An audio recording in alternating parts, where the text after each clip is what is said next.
Alam niyo ba na 3 tao lamang ang nakaakyat na sa langit ayon sa Biblia?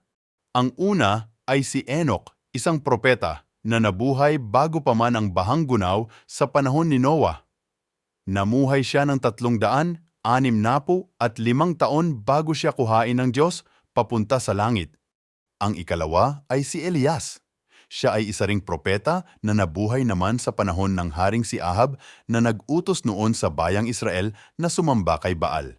Si Elias naman ay kinuha ng karwaheng apoy at dinala sa langit. Ang dalawang naunang nabanggit ay hindi namatay.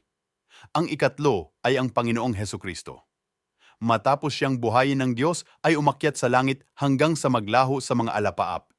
Liban na sa kanilang tatlo ay wala nang pinatutunayan ang Biblia na umakyat sa langit kahit na ang mga propeta, hari, apostol o santo paman.